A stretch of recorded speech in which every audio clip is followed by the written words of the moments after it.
Let us discuss how to find currents and voltages in circuits like these. If you'll notice, there's more than one battery, so we can no longer use the tree method because the tree method relies on there being just one voltage source with the positive terminal at the top of the tree and the ground at the bottom of a tree. Now here there are two voltages, so obviously you cannot decide which one should be at the top. In situations like these, we have to use the procedure outlined by Kirchoff. Just a note on the pronunciation.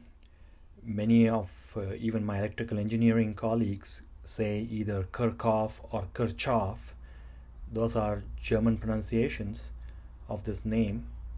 However, Kirchoff was Russian, and I have it on good authority from my Russian colleagues that that's how his name is supposed to be said.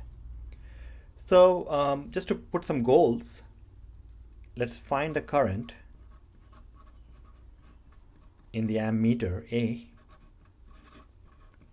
and also let's find the voltage between A and B, these 2 points. If I put a multimeter between them in the voltage mode, what kind of voltage will it read? Those are my goals. Let me briefly describe what KCL and KVL actually tell us.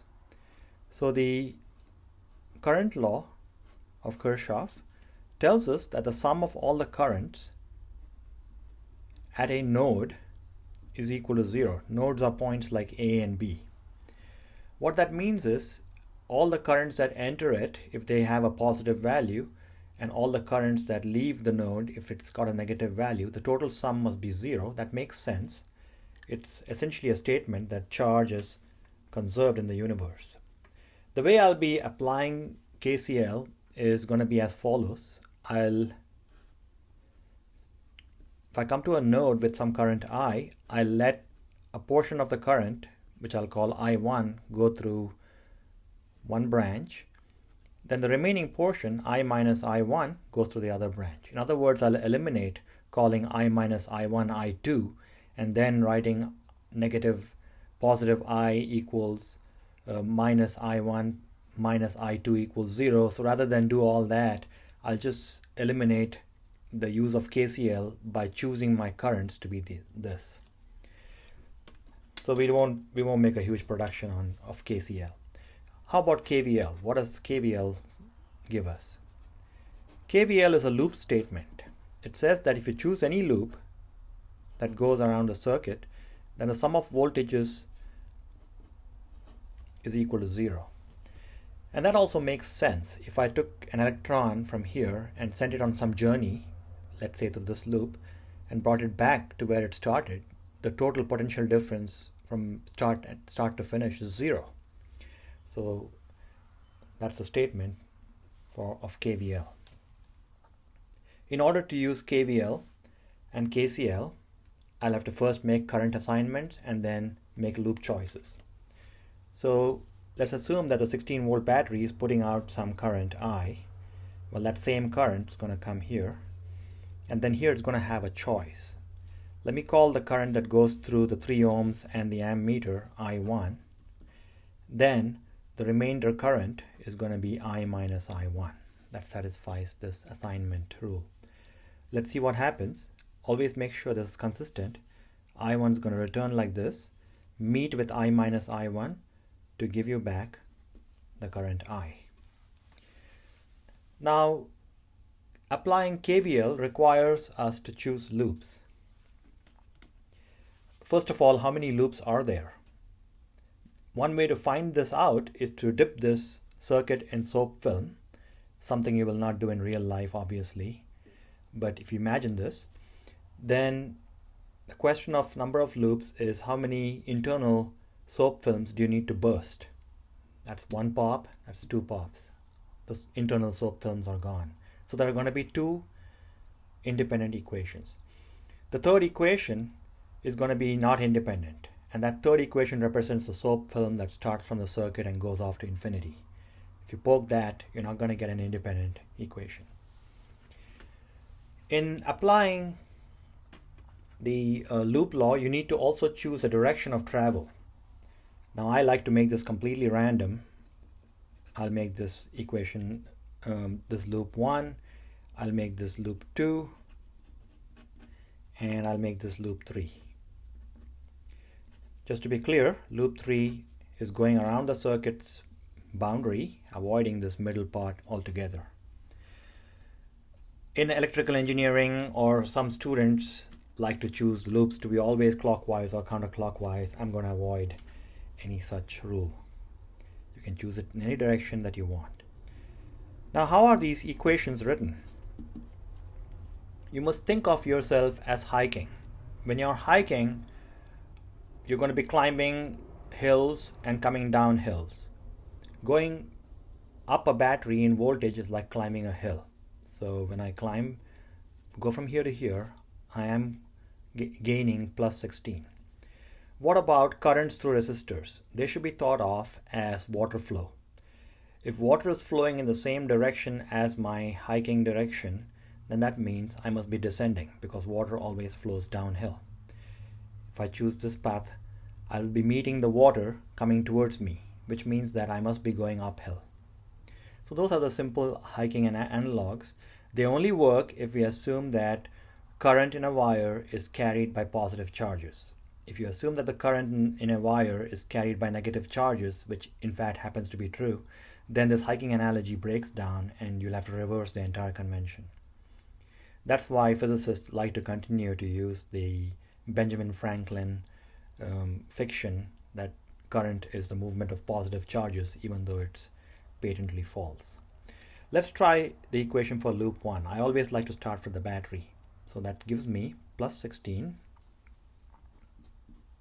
And when I write the equations for the first time, I will put the units. Now from Ohm's law, the voltage across the resistor is current times resistance. So that's going to be a minus, because I'm going in the same direction as the water flow. So that's minus I times 4 ohms. And then here, I'll be descending the hill. So that's minus 12 volts. And I'll be going in the same direction as the water flow, which is I minus I1. So that's negative I minus I1 times 1 ohm equals 0. The second equation pertains to this loop. So again, starting with the battery, that gives me negative 12 volts, because I'm going from plus to minus this time. And then I'm going in the same direction as the current flow, so I'll be reducing my potential. So that's I minus I1 times 1 ohm by Ohm's law. And then here, I'll be meeting the ammeter. Ammeters are supposed to be ideal and have no resistances. So there'll be no voltage drop there. Moving on, I am meeting this current I1, which means that I must be hiking uphill. So that's giving me plus I1 times 3 ohms equals 0. And the last loop is the boundary loop. So that's going to be starting with the battery again, plus 16 volts in the same direction as current. So that's minus I times 4 ohms. Again in the same direction as current.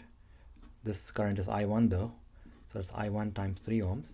And then ammeter is ideal, and that's all ideal, and back to 16, so that's 0. As a matter of fact, I suspect that this will be easier to work with. We'll see. If that is the case, then the other loop one of the other loops equations will be the verification loop. Let's start by rewriting equations 1, 2, and 3 without the units. I always like to do this because it clears the air and helps you think. So 16 minus 4i minus 12, and if I bring this minus sign inside, it distributes and becomes a plus. So that's minus I plus I1 equals 0. One more step I like to do, and that is to arrange everything so that I comes first. So negative 4i minus I is negative 5i, and then I have an I1 all by itself, so plus I1, and then 16 minus 12 is 4. Then the second equation without units is negative 12 minus I plus I1, distributing the minus sign, and then plus 3I1 is equal to 0. And this equation, when rewritten, gives me negative I Now there is 3 plus 1 or 4i1 minus 12 equals 0. And the last equation is going to be 16 minus 4i minus 3i1 equals 0. Now that looks good the way it is, but I'll rearrange the terms to put the i's first. So that's minus 4i minus 3i1 plus 16 equals 0. So that's a system of equations. You only need two, obviously. The third one is redundant because there are only two variables. You only need two equations. Which ones to choose? It's entirely up to you. So one way to do this problem is to solve for I in terms of I1 and substitute it in the next equation and solve for I1. It's a completely valid way to do that. I prefer not to do that. I like to do things a little bit differently. So what I'll do is I'll multiply this equation by negative 4. Watch what happens. This gives me 4i minus 16i1 plus 48, because 12 fours are 48, equals 0. And this equation I'll just write as it is. So that gives me negative 4i minus 3i1 plus 16 equals 0. I can simply add these two equations because the 4i's will disappear, and I get negative 19i1 plus 48 plus 16 is 64 equals 0, and we immediately get the answer for the current in the ammeter. I1 is 64 by 19 amperes. In practice, you should make this into a decimal to however many significant figures as the problem states. I'm not being too careful about those things. Once you have I1, you can put it in one of those equations and solve for I, or you can do the same procedure of multiplying one of these equations by whatever it needs to be multiplied by to get rid of the other one. I will leave that as a exercise for you to do. So we'll also say that I has been determined. And once you determine I and I1, you can also determine I minus I1. So all those things are known to us. Now, how do you find the voltage difference between A and B? The first thing to observe is that the journey from A to B is not a loop. It's just a straight line. So we have to tally our potential changes along the way. So this is the procedure. You start with A and you give it a voltage, the voltage at A, and then see what happens in your journey. You're going down a 12-volt battery, which means that you must be losing some potential. Then you're meeting the water flow. You're going in the same direction as the water flow. So that's going to be also negative I minus I1 times 1 ohm by Ohm's law. And then you've arrived at your destination. So all that must be equal to the voltage at the destination. So in this way, what you've done is not exactly looped, but you've gone from a starting point, counted what you encounter on the way. Are you encountering a hill? Are you going downhill or uphill? Are you seeing a stream in the same direction, or are you meeting in opposite direction? And then you go back to your resting place. So that resting place is equal to the final voltage. Once you have this, you can find out what VAB is. VAB, voltage between A and B, is simply VA minus VB. VA minus VB amounts to taking VB to the left side and everything else to the right side. So I'm going to get 12 volts plus I minus I1 times 1 ohm. Now because I've already determined I and I minus I1 by algebra, which I've not shown, I can find out the voltage between A and B. Now just to make sure, it's always worthwhile to check if you've done the right thing. So let's blank out the 1 ohms. Assume that there is no 1 ohm there. Then clearly the voltage between A and B is just going to be 12 volts because you're putting the voltmeter between the positive side of a 12-volt battery and the negative side of a 12-volt battery. So you should get the answer 12 volts if you block out the resistor. Let's make sure that happens. Yes, it does.